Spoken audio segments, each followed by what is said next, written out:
अभी हम मौजूद हैं सदर प्रखंड के रामोबरिया गांव में, जहां नेता प्रतिपक्ष राहुल गांधी का जन्मदिन धूमधाम से मनाया जा रहा है। यह सारा आयोजन युवा नेता पंकज उपाध्याय के द्वारा किया गया है। यहां इस आयोजन के दौरान ही वह महिलाओं को माई बहन मान योजना के बारे में जानकारी दे रहे हैं, जिसके तहत महिलाओं को 2500 रुपये प्रतिमाह देने का वादा कांग्रेस की सरकार बनने पर किया जा रहा है। यहाँ यह भी बताया जा रहा है कि महिलाओं को हर माह 2500 रुपये देने की यह योजना कांग्रेस की सरकार बनते ही शुरू की जाएगी और जिन राज्यों में कांग्रेस की सरकार बन गई है वहाँ यह योजना शुरू भी हो गई है। यहाँ महिलाओं में काफ़ी उत्साह है और तकरीबन 500 से ज़्यादा महिलाएं यहाँ पे रजिस्ट्रेशन कराने के लिए पहुँची हुई थी। अभी हमने कांग्रेस के युवा नेता पंकज उपाध्याय से बात की तो उन्होंने बताया कि महिलाओं के सम्मान के लिए न सिर्फ कांग्रेस बल्कि पूरा महागठबंधन काम कर रहा है और बिहार में भी तेजस्वी यादव के नेतृत्व में जो सरकार बनेगी, सरकार बनने के साथ ही इस योजना की शुरुआत कर दी जाएगी। सबसे पहले तो हम सभी युवा कांग्रेस की तरफ से राहुल जी को आभार देना चाहते हैं कि राहुल जी के अथक प्रयास के बाद इस देश में जातिगत जनगणना इस देश की सरकार ने स्वीकार किया और आज उनके जन्मदिन के अवसर पे अनोखे तरीके से सभी महिला युवाओं और सबको जुटाकर सब में मिठाई वितरण किया गया है। राहुल गांधी का जन्मदिन हम लोग काफ़ी हर्षोल्लास के साथ मना रहे हैं और साथ ही कांग्रेस की योजना माई बहन मान योजना के तहत आज कम से कम राहुल जी के जन्मदिन पर 500 महिलाओं को इसमें निबंधित किया गया है। इसी के साथ आज राहुल जी के जन्मदिन पे महिलाएं काफ़ी उत्साह और नौजवान काफ़ी उत्साह के साथ राहुल गांधी के आने वाले बिहार के सपनों के साथ जुड़ने के लिए सभी तैयार हैं और सभी मिलजुल के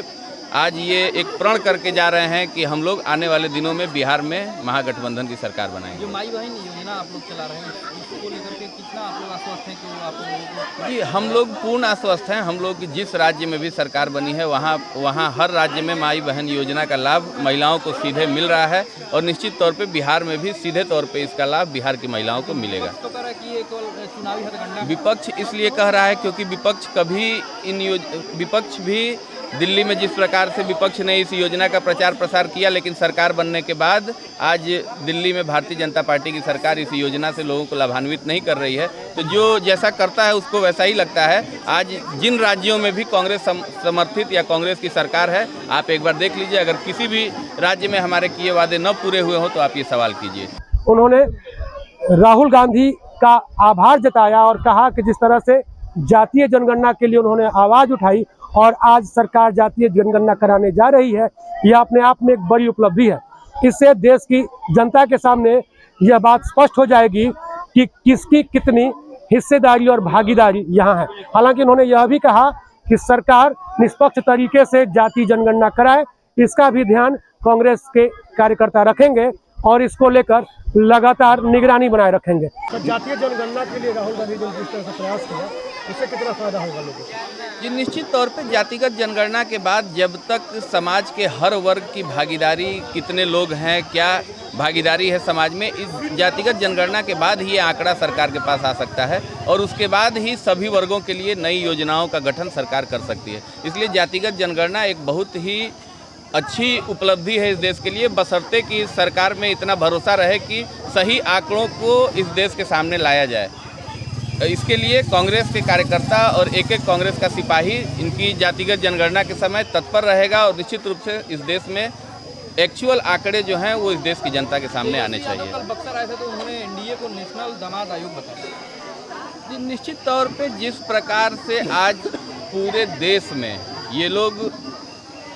दोहरी राजनीति कर रहे हैं, अपने परिवार की राजनीति कर रहे हैं, ये लोग दूसरे पे परिवारवाद का आरोप लगाते थे। आज परिवारवाद का सबसे बड़ा जनक तो भारतीय जनता पार्टी हो चुकी है। तो निश्चित तौर पे तेजस्वी यादव जी ने जो बातें कही हैं वो कहीं ना कहीं इस वर्तमान सरकार को आईना दिखाने का उन्होंने काम किया है कि आप ये आईना देखिए और अपने ऊपर मंथन कीजिए, आप दूसरों पर टीका टिप्पणी करने का प्रयास मत करिए। अच्छा, लोग ये भी कह रहे हैं कि माई बहन योजना जो है वो तेजस्वी यादव का है और कांग्रेस निश्चित तौर पे तेजस्वी यादव और कांग्रेस पार्टी जब हम लोग एक साथ गठबंधन में हैं, तेजस्वी जी की भी पूरी महत्वाकांक्षा है, तेजस्वी जी की पूरी सहानुभूति बिहार की महिलाओं के, तेजस्वी जी भी चाहते हैं कि बिहार की हर ज़रूरतमंद महिला को अपने जीवन यापन के लिए 2500 महीना मिले। झारखंड में हेमंत सोरेन जी भी चाहते थे, कांग्रेस भी उनके साथ थी। उसी प्रकार से बिहार में भी तेजस्वी यादव और कांग्रेस दोनों ही पार्टियां मिलकर इस योजना को स्वीकार कर चुकी हैं और सरकार बनने के बाद पहली प्राथमिकता इस योजना को दोनों ही लोगों के द्वारा मिलकर दी जाएगी। फिलहाल यहाँ पे आप देख सकते हैं कि किस तरह से महिलाएं जमा हैं और सभी यह उम्मीद जता रही हैं कि जल्द ही कांग्रेस की सरकार बने और उन्हें माई बहन मान योजना का लाभ मिले और 2500 रुपया प्रति माह उनके खाते में आए। कार्यक्रम के दौरान ही ग्रामीण महिलाओं के बीच सैनिटरी पैड का भी वितरण किया गया।